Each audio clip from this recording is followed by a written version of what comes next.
alcanzo a comprender.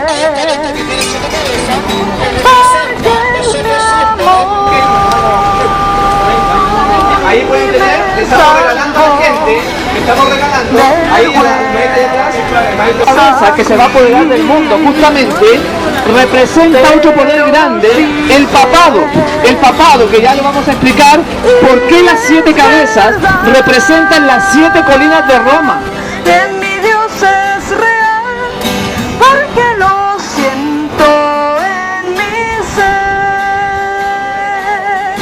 Oh, mi Dios es real. A las personas que quieren aprender de Dios, y le voy a regalar DVD también. ¿Alguien desea que le regale? Muy bien, si alguien desea que le regale. Miren, este libro habla de la gran esperanza. Le voy a regalar estos DVD de profecía. ¿Alguien desea que le regale? Venga, por favor, acérquese ahí. Ahí tiene. Y también para ti, oh mi Dios es real, porque lo siento en mi ser.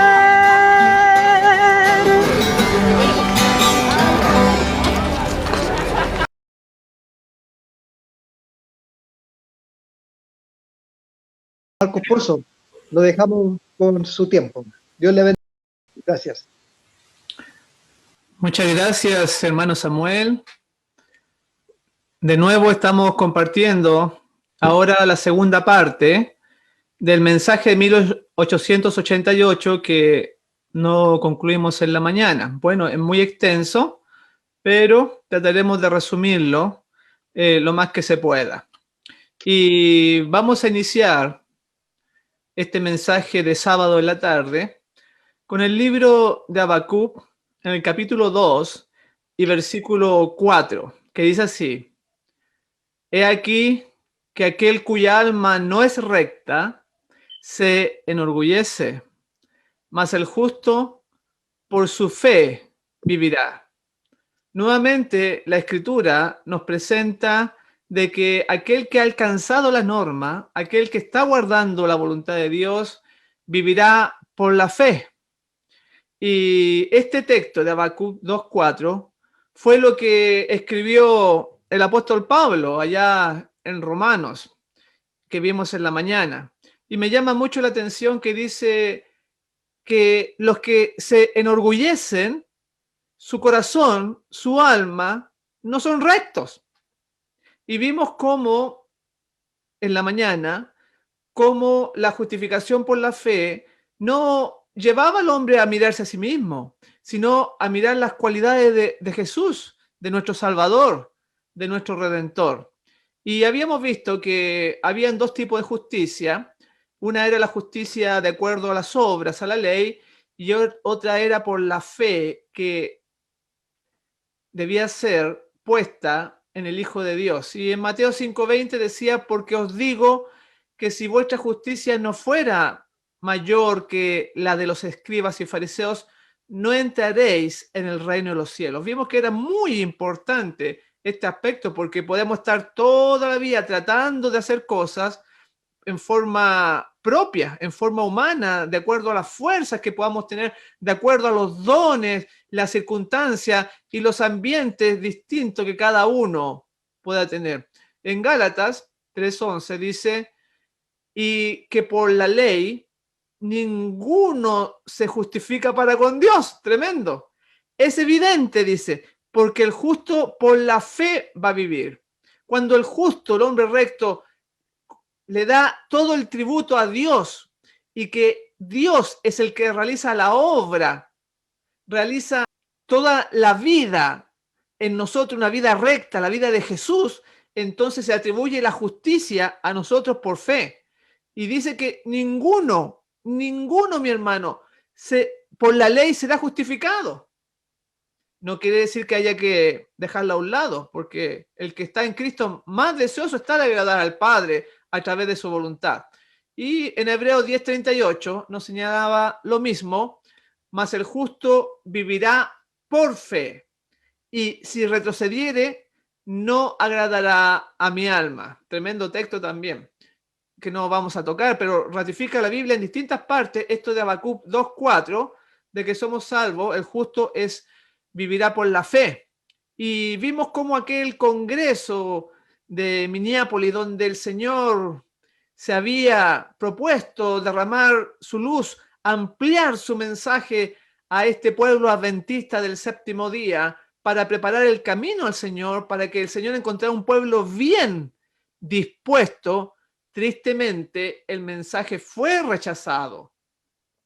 Y ahí se conoce como el pecado corporativo, que por los dirigentes, así como el pueblo de Israel, cuando los dirigentes crucificaron a Jesús, lo clavaron en la cruz, entonces el castigo cayó sobre todo el pueblo, y en el año 70 se comían los unos a los otros. Fue destruido el templo de la nación. Y lo podemos ver también esto de un ejemplo de culpabilidad corporativa en el caso de Acán, cuando entran con Josué y en la ciudad de Jericó, Acán se guarda un lingote de oro y un manto babilónico que él decía que era muy bueno, cuando Dios había dicho que era anatema, y lo esconde en su tienda. Entonces Josué va a tomar la ciudad de Ai con los guerreros, y resulta que una ciudad pequeña le resiste y muere gente. Mueren varias decenas de israelitas. Y Josué le pregunta a Dios qué había pasado, por qué no estaba con ellos. Y el Señor le responde: porque hay anatema en Israel. El pecado de Acán había producido la muerte de esos hombres. Ya no estaba la compañía del Señor. Entonces, cuando sucede este tipo de circunstancias, somos afectados todos. Toda la iglesia fue afectada en Minneapolis con este grave pecado que agravió al Espíritu Santo tremendo. Y porque había un mal ambiente de los dirigentes, porque sabemos nosotros que así como el sacerdote, así es el pueblo. O sea que si los de arriba andan mal, es muy difícil que se rompa esa ley de que el pueblo sea mayor espiritual que el sacerdote. Eso nunca ha ocurrido. Y vimos que habían habladurías y malos pensamientos se presentaba en ese congreso, que se escuchaban, que ella estaba dolida de escuchar tantas bromas y chanzas entre viejos y jóvenes en la mesa del comedor. O sea, no estaban conectados. Si uno va a un congreso, va para acercarse a Dios, va para buscar al Señor, la espiritualidad, etcétera. Pero no existía, lamentablemente, ese espíritu en 1888, que hoy, exactamente en este sábado que estoy predicando, está de aniversario, porque se inicia este congreso el día 17 de octubre. Primero fue la semana ministerial con los pastores y después siguió el curso natural. Y no había habido confesión, que ella había dicho, angustiada, que qué sentido tenía reunirse si era para agraviar al Espíritu Santo. Era una contradicción muy grande. Así que vamos a continuar en esta tarde este mensaje del hermoso mensaje de la justificación por la fe y la historia adventista y la triste historia del rechazo, y que podemos estar cosechando hoy las semillas que se sembraron hace ya más de 100 años atrás. Y voy a leer la primera cita que está en el libro Olson, que son unas cartas al presidente de la conferencia que se llamaba Olson, y en la página 303, que dice: hermanos ministros, vinieron al Congreso con un espíritu que no era el Espíritu de Dios. Tremendo. Entonces, ¿qué espíritu era? Sigue diciendo: vi que almas preciosas que hubieran abrazado la verdad se han alejado de ella por la manera en que se trató, porque Jesús no estaba en ella. Y esto es lo que he estado rogándoles todo el tiempo. Necesitamos a Jesús. ¿Cuál es la razón por la cual el Espíritu de Dios no vino a nuestras reuniones? ¿Cuál es la razón? Que se cerró el corazón y se echó fuera al Espíritu del Señor. Fue una crueldad, dice, contra el Espíritu. ¿Y qué diremos hoy de los congresos que se realizan? ¿Y qué diremos ahora que el Congreso de la Asociación General que debía realizarse este año, que por la pandemia se ha suspendido hasta el próximo año, me parece el mes de marzo, por ahí se va a hacer? Cuando, por ejemplo, la votación de la mujer pastora, cada año con esta liberalidad que hay hoy en día babilónica, de igualdad de género, de igualdad de homosexualismo y todo eso, cada vez la mujer pastora ha ganado más terreno y hace 5 años atrás casi obtiene y gana las votaciones. Y ahora han pasado 5 años. ¿Qué será ahí? ¿Será que ya la pasarán? Es muy importante que comprendamos esto porque el Espíritu Santo se ha agraviado y ha sido ofendido. Claro, con el espíritu jovial, con el espíritu mundano que se mueve hoy en nuestro medio, si ya ella se angustiaba por las bromas, los chistes y las palabras fuera de lugar, que de los pastores, de la gente que estaba ahí ya, que era mucho más consagrada de lo que vemos hoy. La maldad no había avanzado tanto hace 100 años atrás. Y vamos a ver nuestra primera diapositiva de lo que estamos comentando acá en el PowerPoint que voy a presentarles. Y ahí tenemos esta cita que está en manuscrito número 30 del año 1889, o sea, un año después ya del Congreso. Dice: les hablé de la difícil posición en la que me encontraba, dice Elena de White, al estar sola y compelida a reprobar el espíritu incorrecto que era el poder que controlaba esa reunión, las sospechas y los celos, las conjeturas malignas, la resistencia al Espíritu de Dios que lo llamaba. Declaré que el curso seguido en Minneapolis fue de crueldad hacia el Espíritu de Dios. Tremendo. Tremenda cita.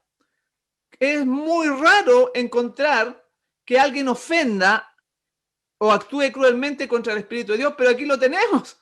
Aquí lo tenemos y propiciado por la misma conferencia general, por el mismo cuerpo, la cabeza, el corazón de la iglesia. ¡Qué terrible!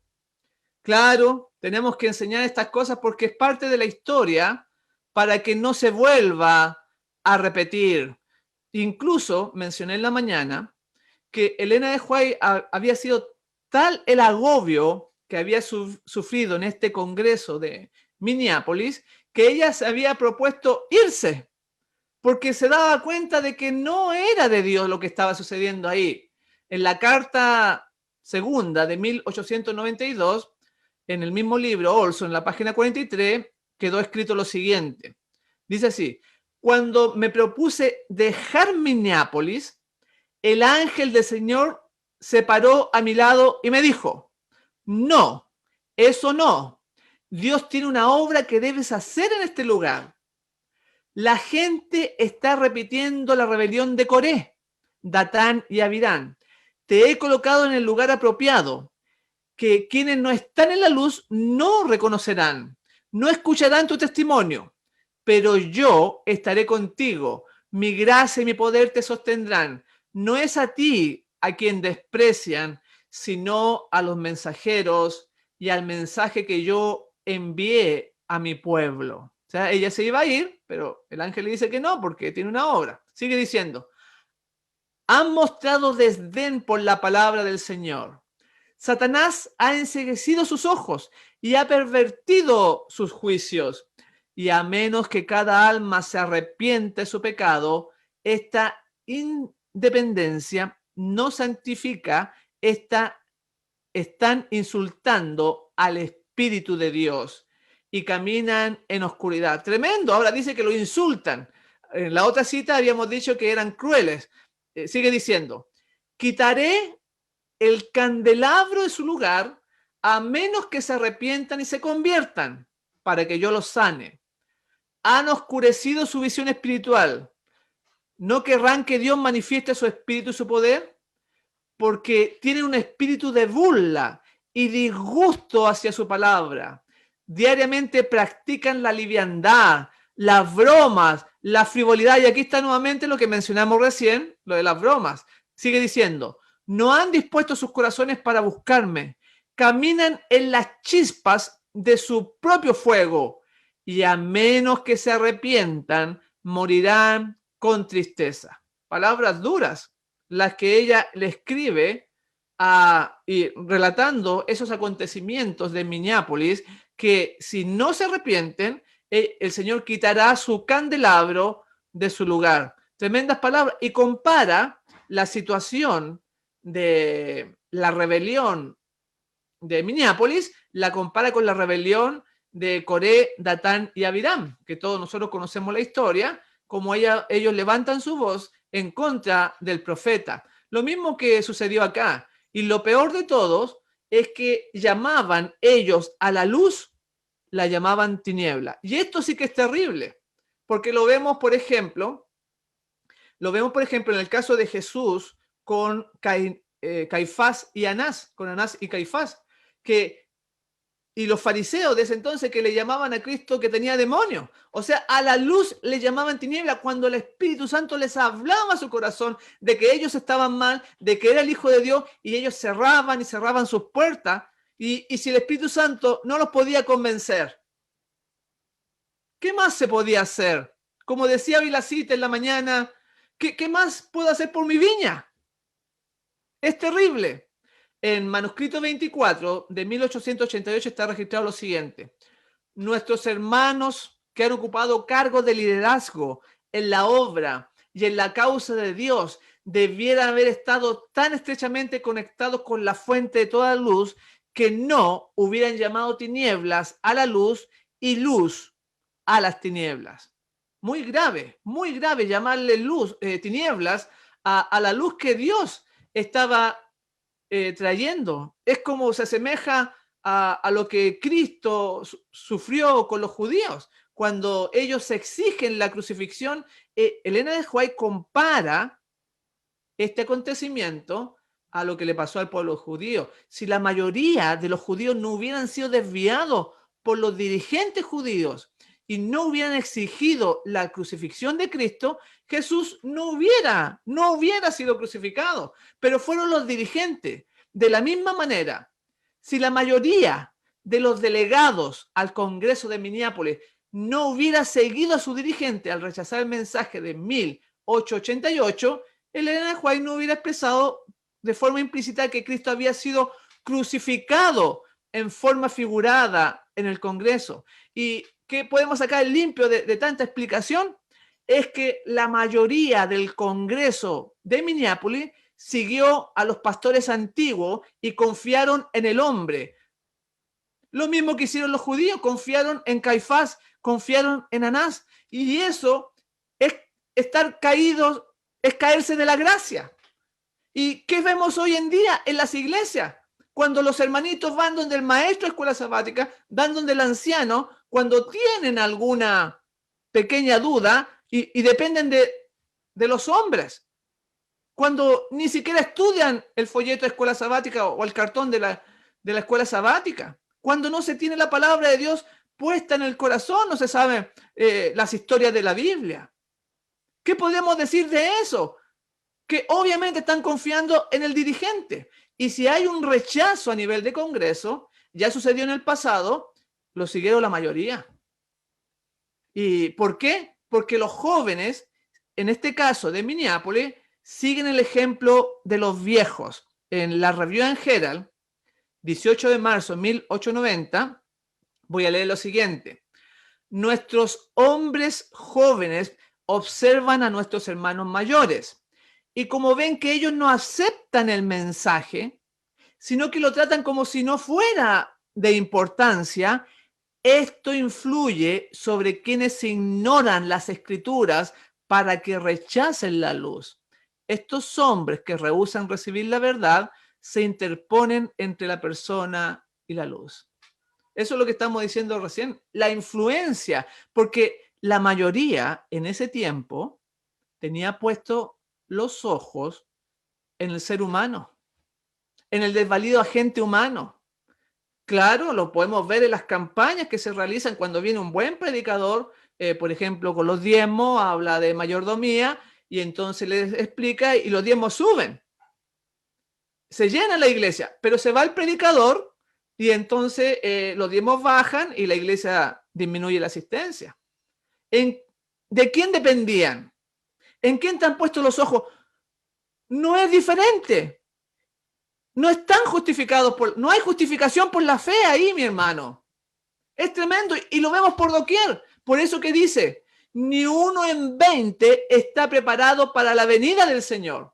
Y en otra parte, Elena White dice, ni uno en 100. Y si hoy viviera, quizá, ¿cuánto diría?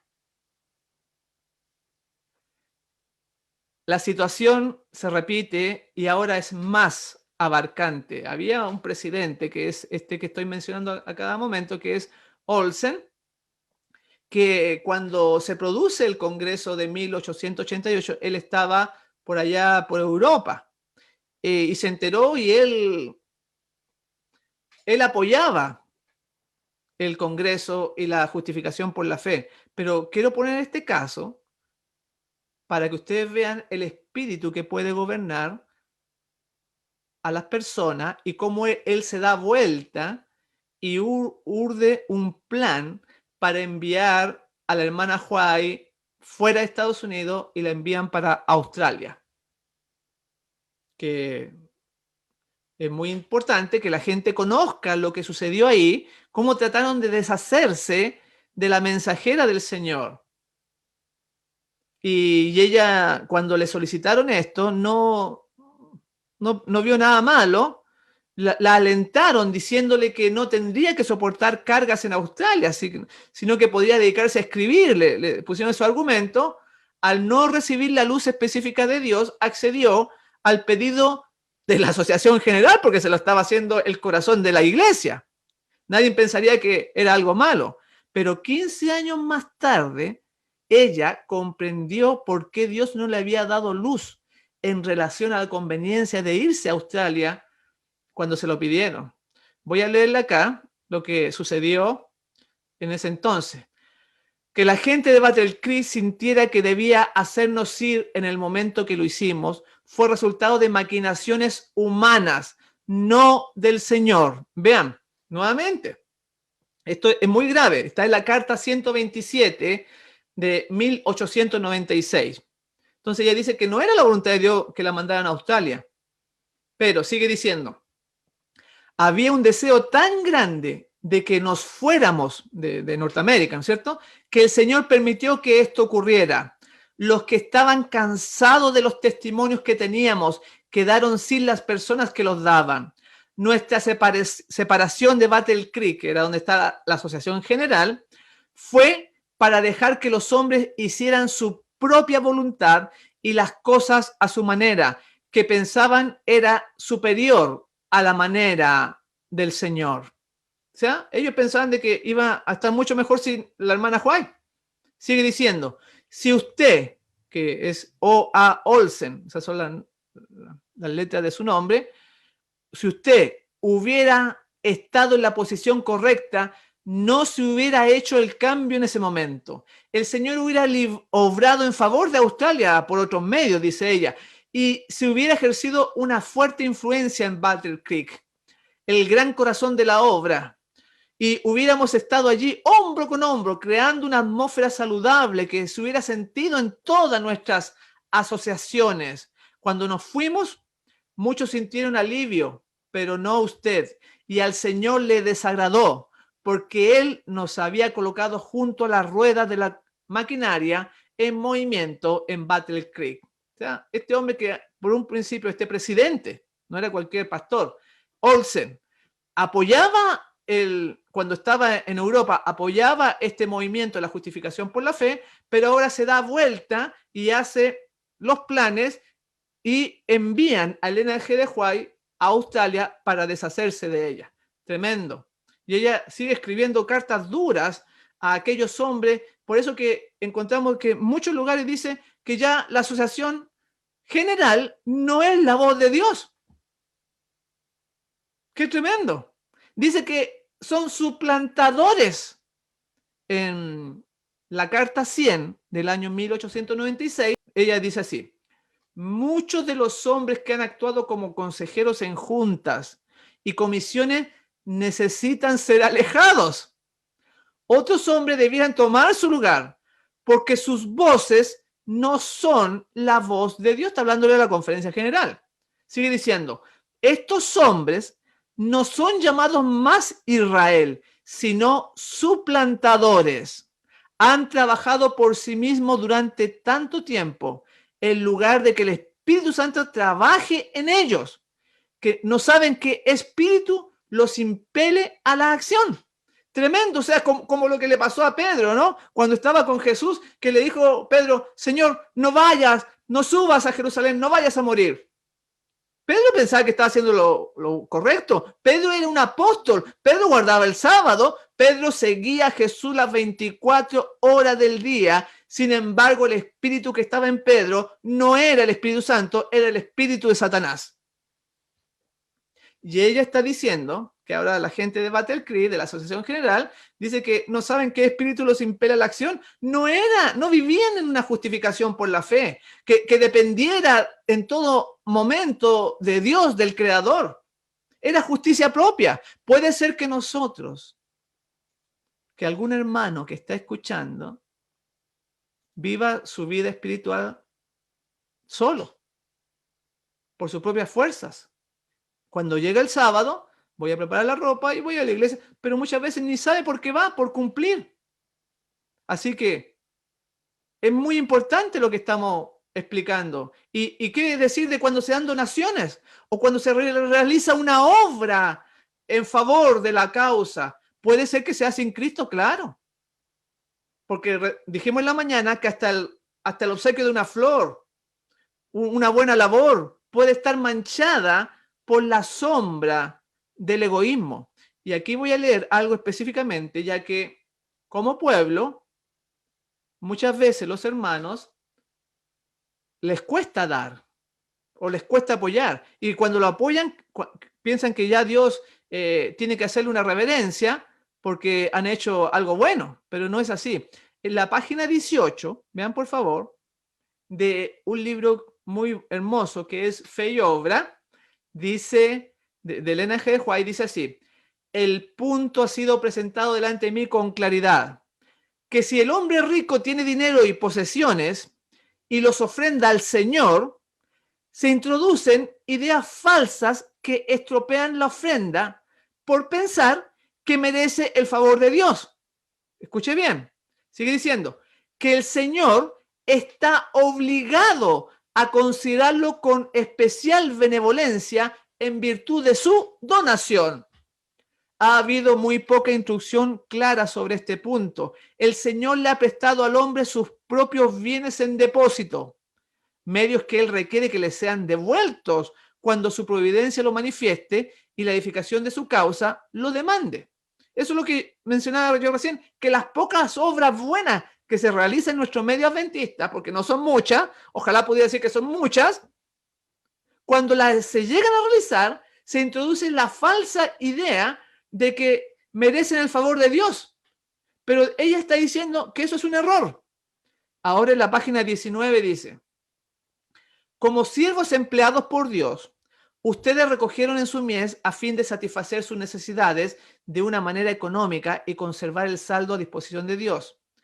Pueden decir con David: pues todo es tuyo, y de lo recibido de tu mano te lo devolvemos. Así que la satisfacción del mérito de la criatura no puede consistir en devolver al Señor lo que es suyo, porque siempre fue la propiedad del Señor para ser usada en su causa. No entendamos mal las cosas. Nada es nuestro. Y si por gracia de Dios tenemos un don, ya sea el canto, la predicación, el visitar a los pobres, el ayudar al enfermo, no podemos gloriarnos en eso, porque es todo del Señor. Y si la gente dice, le devuelvo al Señor, pero ¿cómo la devolver si nunca fue tuyo?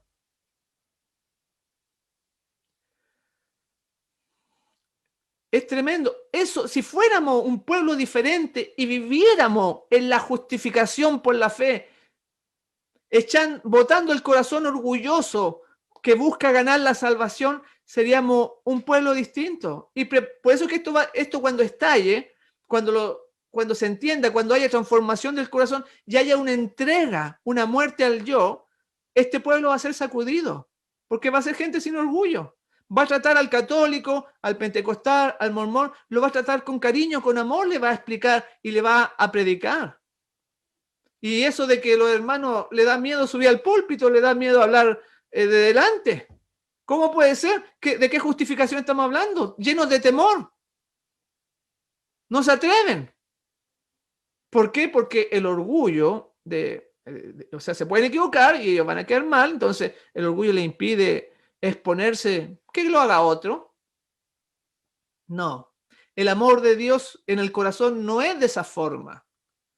Y también voy a aprovechar de explicar, de enseñar acerca del arrepentimiento, que mis hermanos se entienden mal acerca del arrepentimiento, ya que también mucha gente muchas veces se expone como un mérito para recibir el favor de Dios, cuando no es así. En el mismo libro, en la página 24 de Fe y Obra dice: oímos tantas cosas que se predican en relación con la conversión del alma que no son ciertas. Escuche bien, porque esto le va a recordar quizá los grandes estadios, los llamados que se hacen y los grandes bautismos, donde se bautizan 100, 200, muchas personas.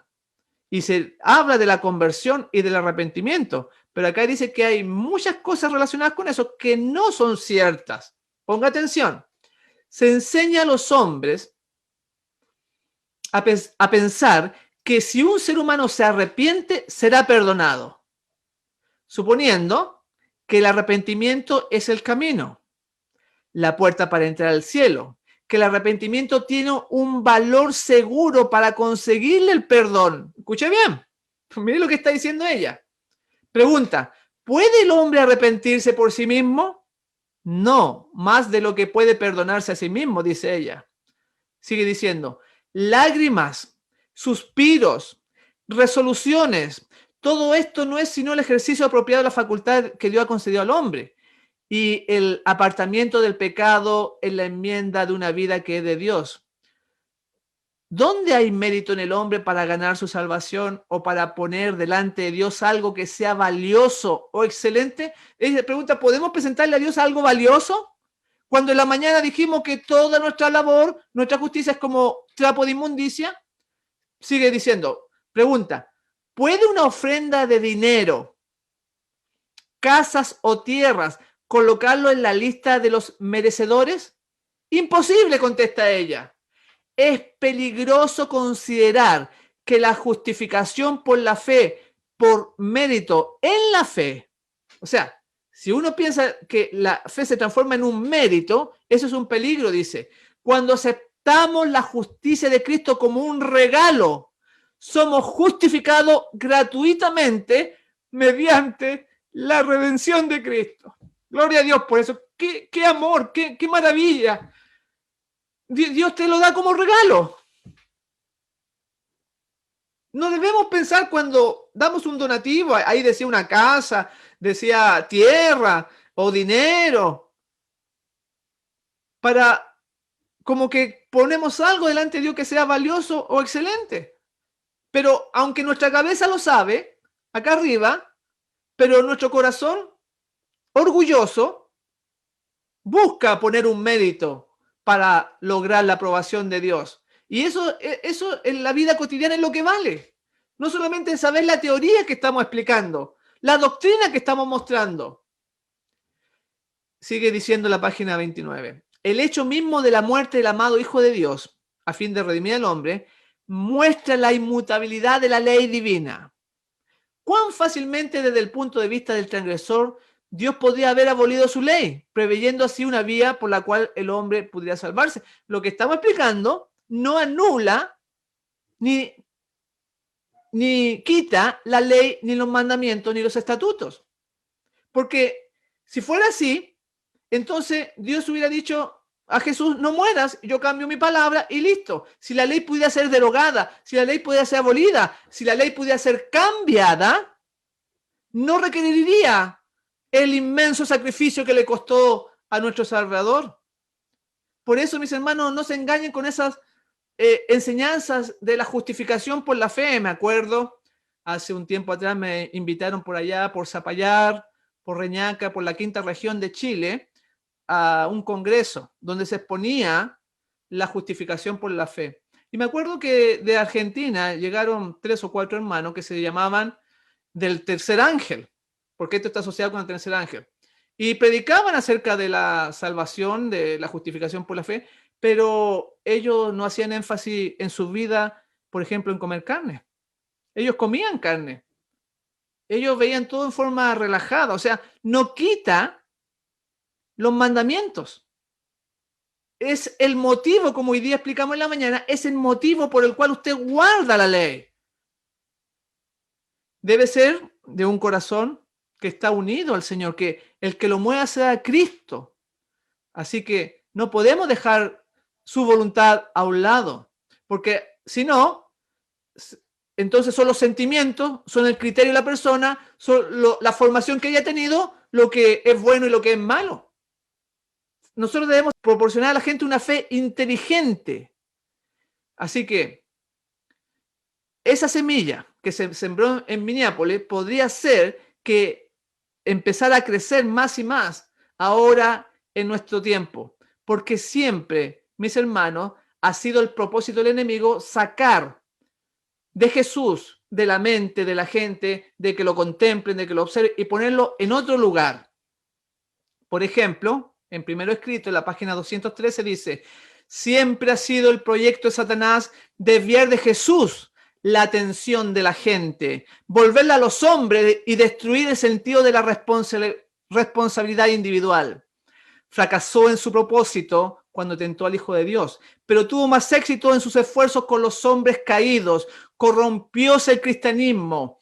Papas y sacerdotes se arrogaron una posición exaltada y enseñaron a la gente que debían acudir a ellos para obtener perdón de sus pecados en vez de recurrir a Cristo.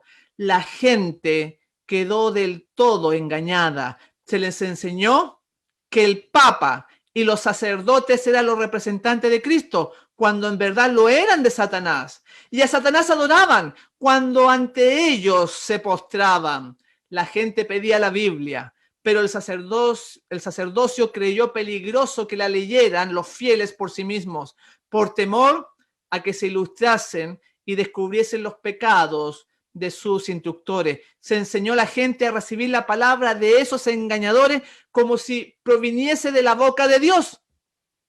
Ejercían sobre la mente aquel poder que solo Dios debiera ejercer. Si alguno se atrevía a seguir sus propias convicciones, se encendía contra ellos el mismo odio que los judíos habían manifestado contra Jesús, y los que tenían autoridad se rebelaban sedientos de su sangre. Y eso que estoy comentando es del papado de la Edad Media, de cómo se engañaba a la gente, pero dice que siempre ha sido el propósito de Satanás desviar de Jesús la atención a la gente y ponerla sobre otro hombre, sobre el anciano, sobre el pastor, sobre el diácono. Por eso es que es tan importante el estudio, para tener esa comunión, porque del momento que confiamos en el hombre y ese hombre no se engaña, entonces estamos tirando por el suelo la justificación por la fe. No es una justicia justicia divina eso, es una justicia humana. Mis hermanos, es el misterio de iniquidad que se dio sin darse cuenta de ello en Minneapolis. Que el hombre dependa del hombre. Al confiar en los obreros más viejos, los jóvenes siguieron su ejemplo y dejaron a un lado a Cristo. Esto, mis hermanos, es la imagen de la bestia, en perfecto contraste con la justicia de Cristo, que la dependencia solamente de Él, implantando los principios de su reino en el corazón, su carácter en nosotros, su propia imagen. Por eso que en Colosenses 1:26 dice: Cristo en vosotros, la esperanza de gloria, no de un hombre, aunque se vea muy correcto o que sea muy intelectual. Inclusive los grandes teólogos son los que menos entienden la Biblia. Siempre dudan, siempre dejan halos, ¿no es cierto?, ahí de incredulidad. Y usted ve que Jesús escogió a un Pedro, a un pescador, a una persona no con tanto estudio. Y esto de depender, lo que pasó en Minneapolis, el gran problema es depender del hombre, mi hermano. De hacerle caso al que uno piensa que sabe más. ¿Cuántas veces los hermanos preguntan, ¿y esto qué pasa? ¿Y esto otro? Y confían en uno cuando los ayuda y todo eso. Yo le agradezco porque confían. Pero siempre lo hago con un escrito está. Porque esa es el papado, el catolicismo, aunque se llame adventista. El papado es la religión de la naturaleza humana, que el hombre dependa de otro. Esta es la religión de la naturaleza humana, que demanda tener una cabeza visible. Por eso que se puso un presidente en la asociación, cuando nunca fue el propósito de Dios que tuviera un presidente, porque ella advirtió, Elena de White advirtió anterior al Congreso, diciendo que no es sabio poner toda la responsabilidad bajo un hombre, porque si Satanás controla ese varón, entonces va a descarriar al resto de la iglesia. Es tremendo, lo vemos también en la vida de Saúl, de Saúl, cuando en los tiempos de David y todo eso de Samuel escogieron a un rey. Cuando Dios era su rey, nunca fue el propósito que tuvieran rey allá en Israel tampoco. Y eso todo el mundo lo pasa, no se da cuenta, pareciera que la gente estuviera ciega, porque no medita en estas cosas que está en la palabra de Dios. Debemos caminar en cada rayo de la luz que Dios nos muestra. Esto es lo que significa justificación por la fe, es hacer de Jesús nuestro rey, es hacer de Jesús nuestra cabeza.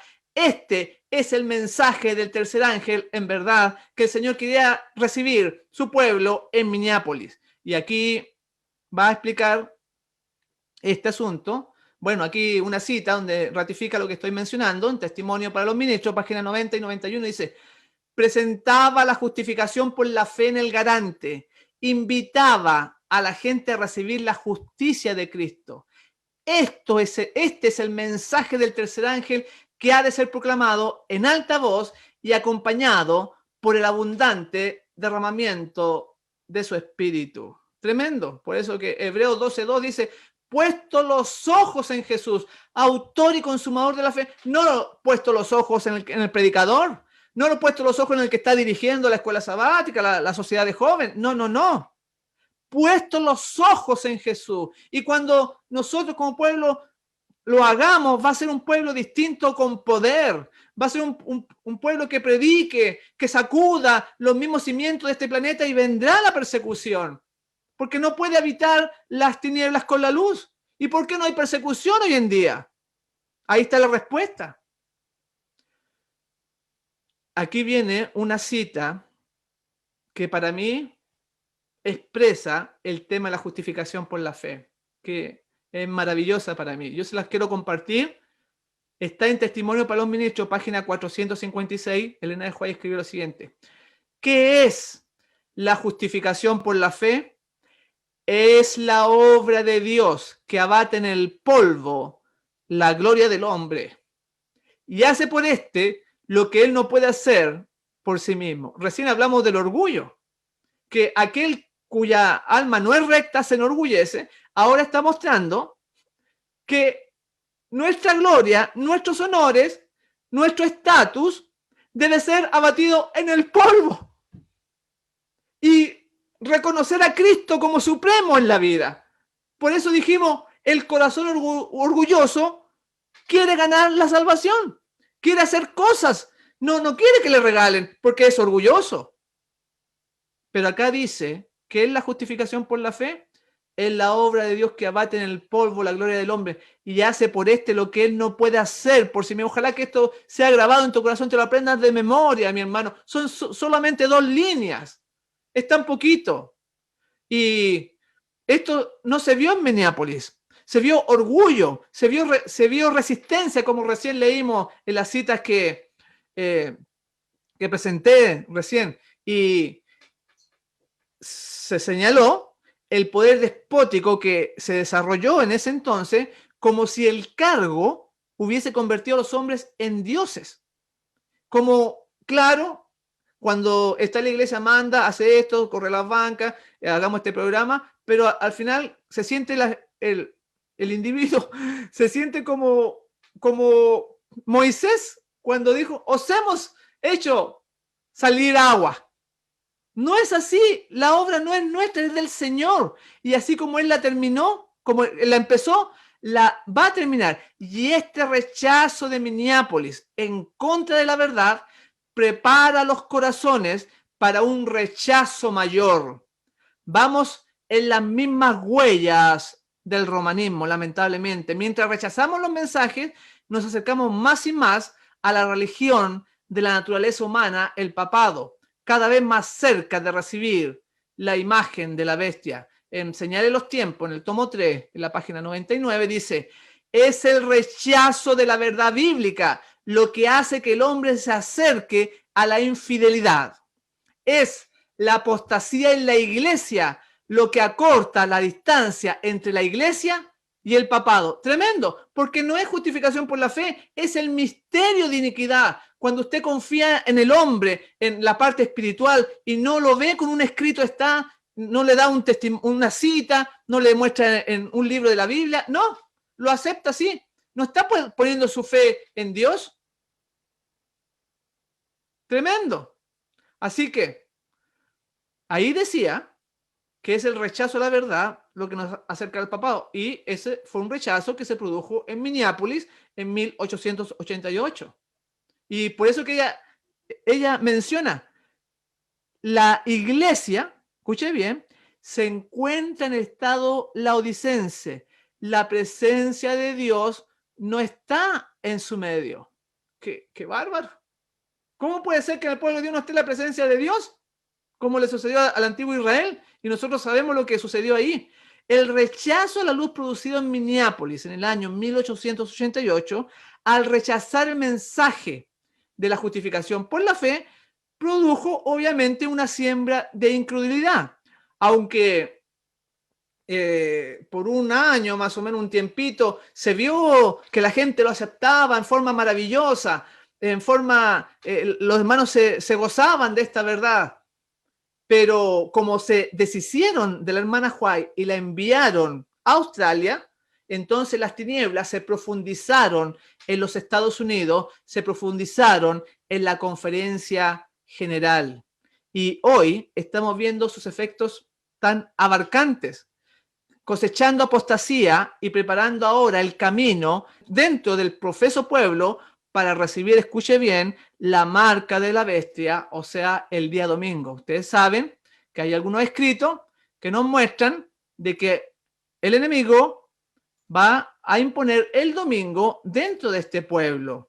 Y hay un libro, como un botón de muestra, le voy a mostrar de que se ha sacado un libro por la Asociación Ministerial en el año 1998 que se llama Las Confesiones de un Nómada.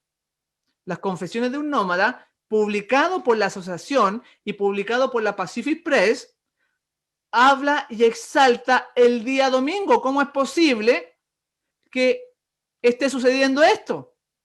Pero claro, un rechazo prepara el camino para un rechazo posterior. Y aquí lo vamos a mostrar en el PowerPoint, este libro que saca la conferencia general, que se llama Confesiones de un Nómada. Y ahí ustedes lo pueden ver que fue publicado en el año 1983 por la Iglesia Bautista. Pero la Iglesia Adventista del Séptimo Día compra los derechos del libro y es republicado en 1998 por la Asociación Ministerial de la Conferencia General. ¿Y qué dice este libro que estamos presentando? Bueno, como les dije, es algo muy particular porque nosotros creemos que el día sábado es el día del Señor, pero mire lo que dice acá en la página 86 de este libro. Dice así: todas las personas ocupadas claman por un día de descanso. Dios mismo dio su permiso aún a un mandato para que un día se le permita al alma y al espíritu ser refrigerados, dice el libro. Este es el regalo de Dios para nosotros. Él nos cuida físicamente.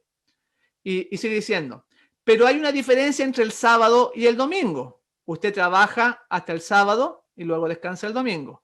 El domingo es el día que da fortaleza para trabajar, los 6 días de la semana. El sábado es el fin de la semana. El domingo es el comienzo. El sábado es desde el atardecer hasta el atardecer. Pero el domingo es desde la medianoche hasta la medianoche, dice el libro Confesiones de un Nómada, publicado por la Conferencia General. El sábado es un día de descanso, pero el domingo es un día de culto. El sábado tiene una penalidad, si usted lo quebranta. El domingo no tiene penalidad, a menos que usted se extralimite.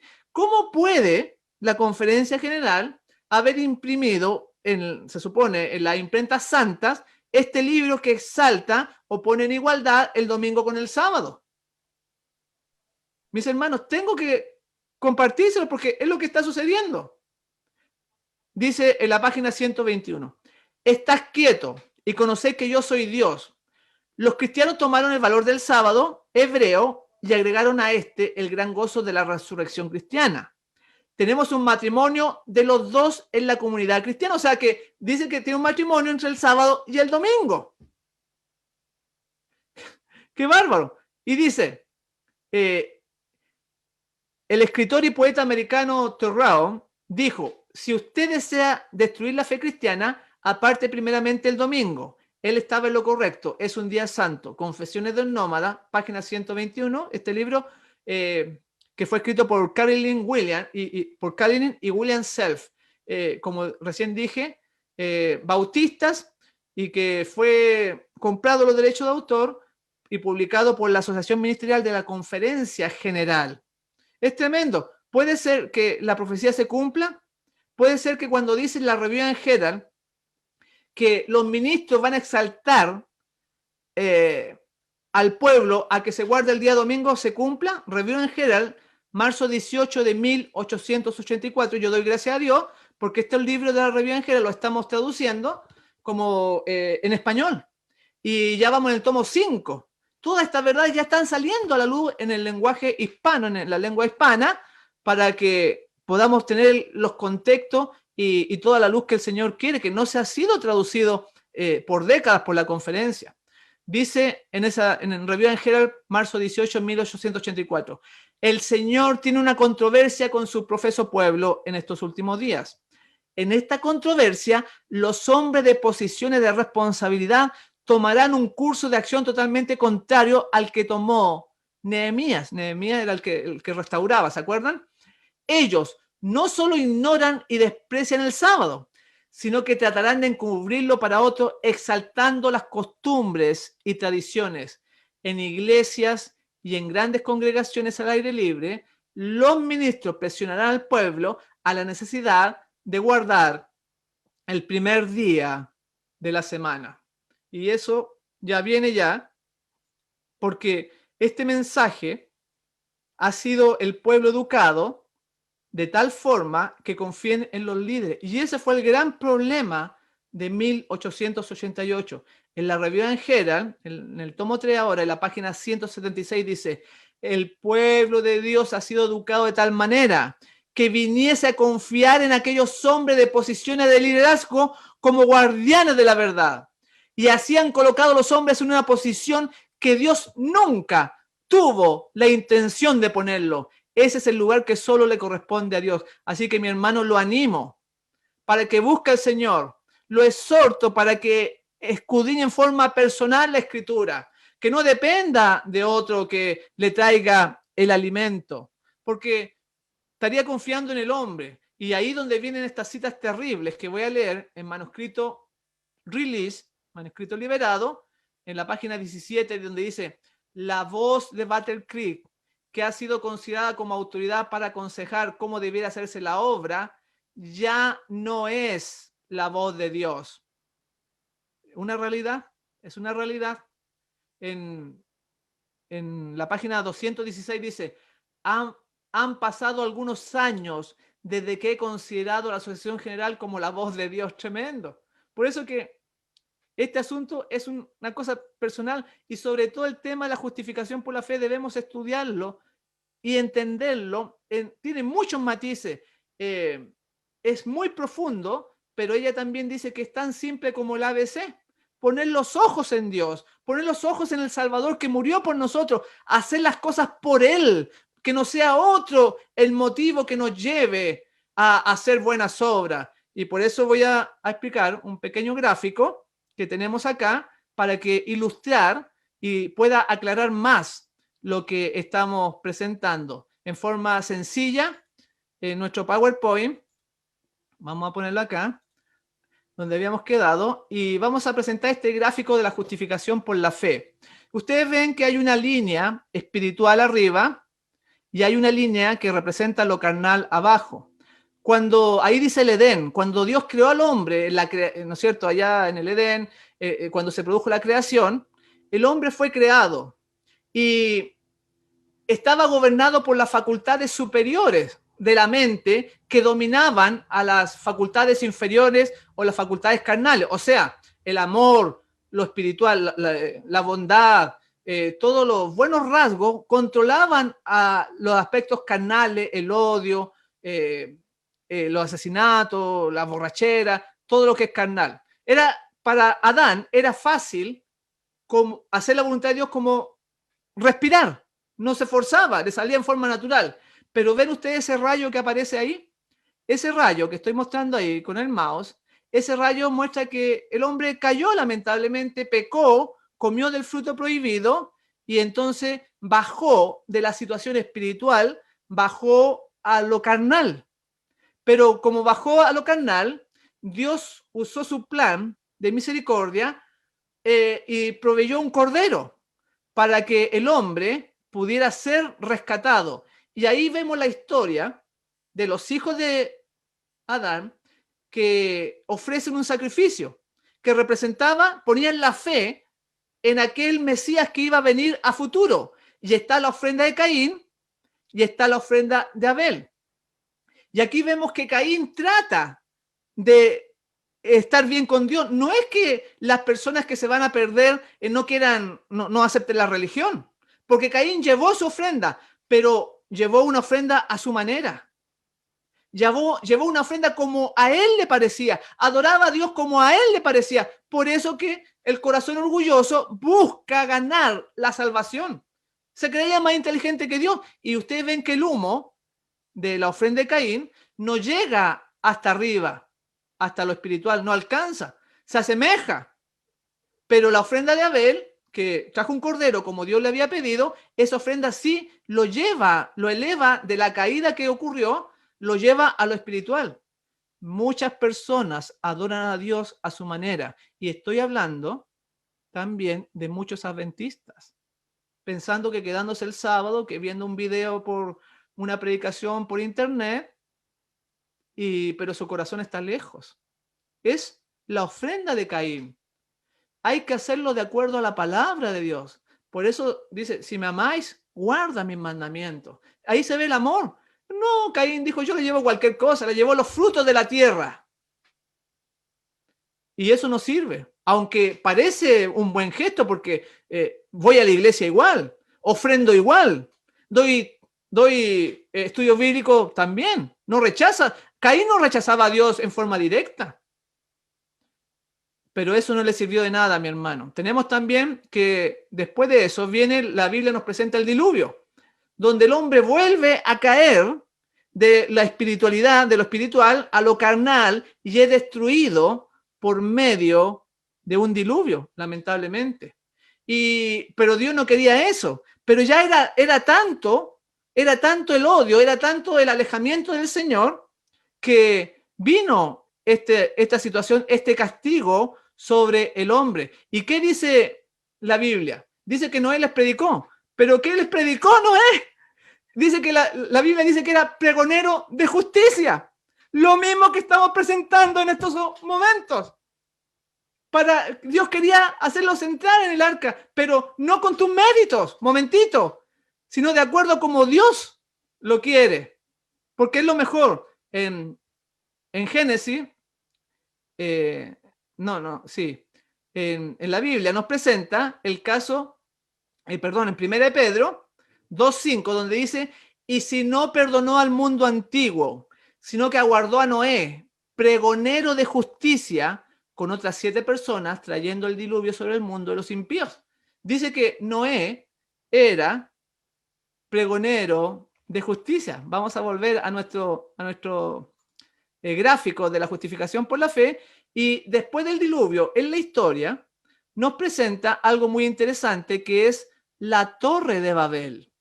Y ustedes conocen la historia que se encuentra en Génesis 11, cómo ellos buscaron ladrillo, consiguieron asfalto y construyeron, en vez de piedra, usaron estos elementos que ellos habían confeccionado con su mano, y porque el hombre querían hacerse un nombre, querían hacerse destacados, que ellos los honrasen, contrario a la justificación por la fe. Era el misterio de iniquidad andando, y de ahí que viene Babilonia, la Iglesia Católica y todas las hijas que se dicen ser cristianas. ¿Y qué pasó ahí en la Torre de Babel? Ellos construyeron su propia iglesia. Jesús, Dios, construye su iglesia sobre la piedra, y ellos construyeron en ladrillo, en asfalto, cosas que se pueden hacer con la mano, cosas que puede hacer el hombre. Pero cuando Dios construye su iglesia en la roca no se puede fabricar, la roca está en forma natural. Muchas veces podemos decir que somos adventistas, pero en realidad somos más católicos que nuestro vecino. Porque ponemos la fuerza en nuestras propias fuerzas, nuestra confianza en las propias fuerzas. Por eso que hay un mal hábito que usted ha querido dejar y no lo ha podido hacer. Y lo vence, y lo vence, y lo vence. Después del diluvio, vamos a presentar otros intentos del hombre de llegar a lo espiritual, pero en forma humana. Y ahí ustedes ven que en el color verde, a veces el hombre usa su razonamiento, dice la razón, dice. Él empieza a hacer conjeturas y llega a la conclusión de que no existe Dios. O puede usar filosofía como los budistas, los shintoístas, tantas filosofías que hay en el mundo, porque el hombre quiere elevarse, pero no llega. O el humanismo que se enseña en los colegios a nuestros niños, que muchos adventistas, ¿no es cierto?, lo envían al colegio cuando le enseñan humanismo, que el hombre dependa del hombre, que viene del mono, de Charles Darwin y todo eso. En la cultura, en la ciencia, tantos hombres se esconden ahí. Pero no, mis hermanos, para ser restaurados de lo carnal a lo espiritual, solamente hay un camino, que es el ser justificado. El ser nuestro Señor lo logró en la cruz, uniendo la tierra con el cielo, siendo el puente para llegar delante del Padre. Y el único medio por el cual podemos ser justificados, sacarnos de esta parte carnal, es a través de la cruz del Calvario. Dios nos ayude, mis hermanos, para poder contemplarle. Dios nos ayude para poner nuestra vista cada día en Él y hacer las cosas de acuerdo como Él las ve, aunque nuestra mente nos diga lo contrario. Aunque nuestro vecino, nuestra familia nos diga que estamos locos, que somos extremistas, que somos fanáticos, pero si está escrito, podemos confiar en Él. Eso es la fe. El justo por la fe va a vivir. Pero ahí nos damos cuenta de que pasamos los versículos todos los días y no le hacemos caso a la Escritura. El Señor Jesús dijo, si tuvierais fe como un pequeño grano de mostaza, le dirías al monte, cámbiate, échate en el mar, y el monte lo haría. Hoy día vivimos en tiempos de pandemia. ¿Cuántos enfermos hay? ¿Por qué no hay un Pedro que sane con las manos? O un Pablo, que los discípulos que sanaban al paralítico, al ciego. ¿Por qué usted no lo hace? ¿Por qué no lo hacemos? O por lo menos la reforma pro salud para ayudar a nuestro semejante. Pero no hay interés por cultivarse en la Biblia, en la medicina natural o en cualquier otra cosa que pueda ayudar a nuestro semejante. Si hay un ejemplo hermoso en la Escritura, es el apóstol Juan, y lo vamos a usar como modelo para mostrar este asunto de que él ocultaba su justicia propia. Vean, porque la justificación por la fe es hacer actos, que Dios haga actos a través nuestro, que nosotros nos dejemos llevar por la atracción de la cruz. Dice ahí Juan 3, si yo fuera levantado, a todos atraeré a mí mismo. Y entonces no es que el hombre haga algo, sino que simplemente tiene que dejarse llevar por ese imán que es Jesús. Y está en el Deseado de toda la gente, la página 243 dice, al discípulo amado le fueron concedidos exaltados privilegios como difícilmente se le ha confiado a mortales. Sin embargo, tuvo que volverse tan semejante al carácter de Cristo que el orgullo no encontraba ningún lugar en su corazón. Nuevamente nos lleva al orgullo. Personas que no son humildes, que claro, como han conseguido un título de arquitecto, de médico o dinero, entonces ya se encuentra que son personas superiores. Pero el orgullo no puede estar en nuestro corazón, hermano. Sigue diciendo la cita. Bueno, voy a leer esa partecita de nuevo. Dice que se había vuelto tan semejante al carácter de Cristo que el orgullo no encontraba ningún lugar en su corazón.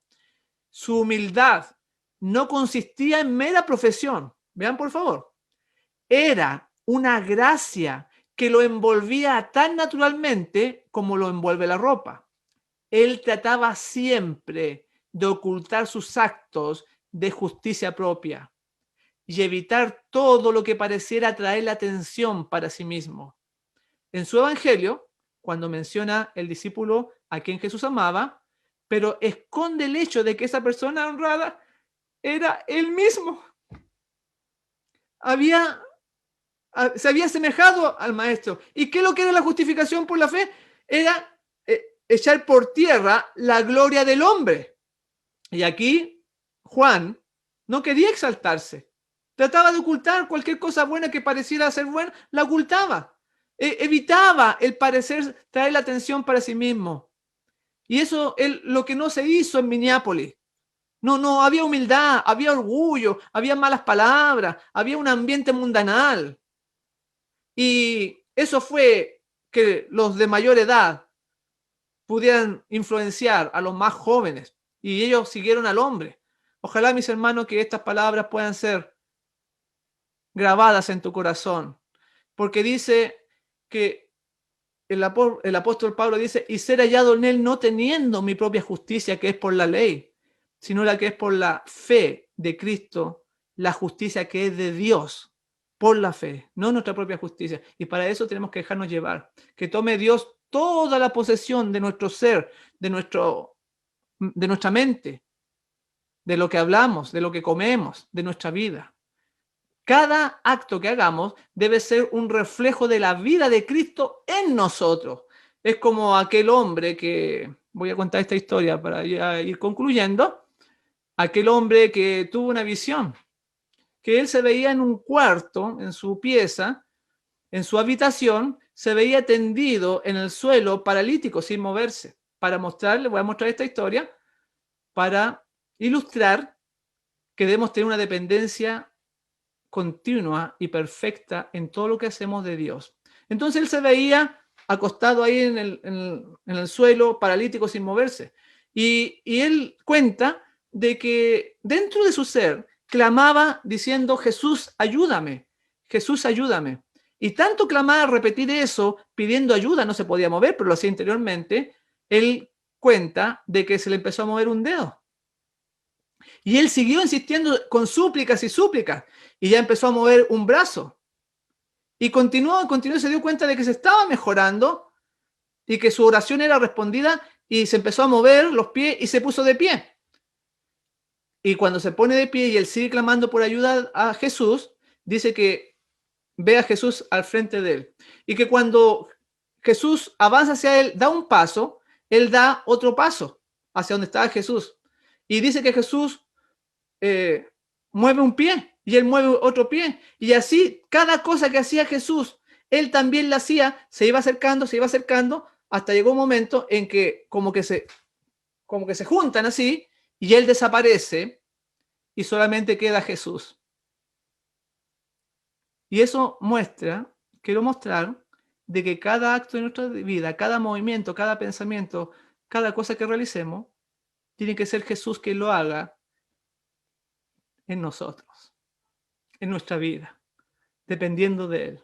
Porque nos podemos engañar a nosotros mismos. Es cierto que puede haber una corrección externa del corazón sin el poder regenerador de Cristo, el respeto propio, la educación, pero delante de Dios no podemos engañarlo.